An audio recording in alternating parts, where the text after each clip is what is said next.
Cette semaine, j'ai eu le coup de fil d'une femme de notre communauté. C'est une femme de la diaspora, une de nos sœurs. Une de ces femmes dont personne ne voit la souffrance parce qu'elle vit loin. Une femme qui se lève à 5 h du matin dans le froid glaçant de l'étranger, qui accumule les heures de travail dont les mains sont abîmées par l'effort et qui se prive de tout au quotidien pour une seule chose, bâtir un avenir sain et glorieux et s'occuper de sa famille. Au téléphone, la voix tremblante, elle m'a raconté comment tout a commencé. Un jour, sa nièce vient la voir. Tante, s'il te plaît, je veux me lancer dans la photographie. C'est ma passion, aide-moi. Cette femme, avec son cœur d'or, n'a pas hésité. Elle a vidé ses économies, elle a acheté le matériel photo professionnel complet, d'une valeur énorme. Et elle lui a envoyé. Résultat, rien. Pas un seul rendement, pas un bilan, pas un remboursement partiel. L'argent et le matériel ont été engloutis sans jamais rien donner. Tante, ça n'a pas marché. Ça n'a pas marché, ça. Je me suis trompée. Alors, qu'est-ce que la tante a fait? Vous connaissez les pièges de l'amour et de la famille. On s'est dit, c'est mon sang, elle est jeune, il faut que je lui donne une vraie chance de réussir. Alors, quelques mois plus tard, cette tante repère une opportunité extraordinaire au pays. Un projet d'entreprise solide, prometteur. Et au lieu de garder ça pour elle, elle tend à nouveau la main à sa nièce, la même. Elle lui dit, viens, on va créer cette société ensemble. On la monte à nos deux noms. Moi, depuis l'étranger, j'essaye financièrement pour envoyer toutes les ressources. Et toi, sur place, tu gères l'exécution avec moi. Elle a dit, ok, tata, ça marche. Mais écoutez bien ce qui s'est passé. Dès que les financements sont arrivés et que la structure a été lancée sur place, la nièce a tout fait enregistrer en son seul et unique nom. Elle a écarté le nom de sa tante. Elle a attribué la totalité du projet, du capital et de la gestion. Elle s'est attribuée toute la gestion.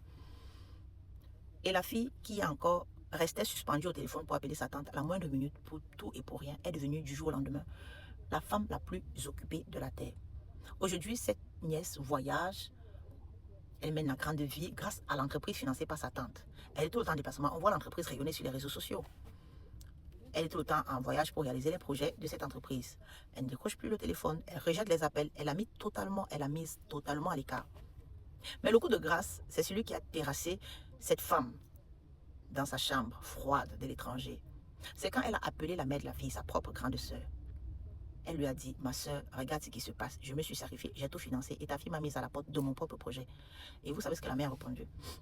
Pour baisser la tension, pour étouffer l'affaire. Elle a dit, mais non, laisse-la. Si elle ne te répond pas, c'est juste qu'elle n'a pas le temps. Elle est très occupée en ce moment. Occupée. Mais occupée à faire quoi? Occupée à gérer une autre entreprise qu'elle s'est appropriée toute seule. Je demandais à cette femme au téléphone, pourquoi tu n'as pas appelé toute la famille? Pourquoi tu n'as pas convoqué une réunion familiale pour soumettre le problème? Elle m'a dit, dans un souffle qui m'a brisé, je ne veux pas faire d'éclat. Je ne veux pas donner de spectacle. Je préfère souffrir dans mon coin. À toi, la nièce, écoute-moi bien. Tu penses que parce que ta tante se tait dans son coin, elle a oublié. Tu penses qu'elle est passée à autre chose. Elle n'est pas passée à autre chose. Elle est brisée.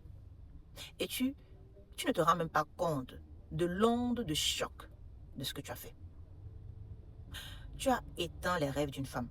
Tu as profité aujourd'hui d'un succès qui a été payé par la sueur, le froid et les sacrifices d'une personne qui s'est privée pour toi. Tu as fermé la porte à toute la famille. Toute ta famille, c'est ta propre famille, c'est pas la famille de quelqu'un d'autre. Cette entreprise n'était pas un projet égoïste. Ta tante l'a pensé pour pouvoir aider tout le monde, soigner les malades, financer les études des plus jeunes. À cause de ta gourmandise, tu as grillé les cartes de tous tes frères et cousins parce qu'elle ne tendra plus jamais la main. Tu as gardé une coquille sans bénédiction. Tu as gardé le nom sur le papier, mais la vision, le cerveau de la grâce, c'est ta tante qui les possède. Et à toi, ma soeur, s'il te plaît, essuie tes larmes. Ne regrette jamais d'avoir été noble. Tu as agi avec un cœur de reine. Elle a agi avec ingratitude. Elle voyage aujourd'hui avec ton projet, mais elle porte une dette morale immense.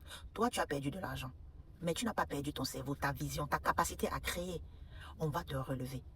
On va fermer la porte au sensu et tu vas rebâtir quelque chose d'immense qui t'appartiendra à toi et à toi seul. Laisse-les profiter en silence. Toi, relève la tête. Tu es une reine. Et vous qui avez écouté cette histoire, qu'est-ce que vous diriez à cette personne qui souffre en silence pour ne pas faire d'histoire dans sa famille? Dites-moi en commentaire. Essayez d'apporter un peu les réponses que cette dame cherche en commentaire face à l'attitude de sa nièce. Elle vous lira. Merci de m'avoir écouté. C'était l'Impérial.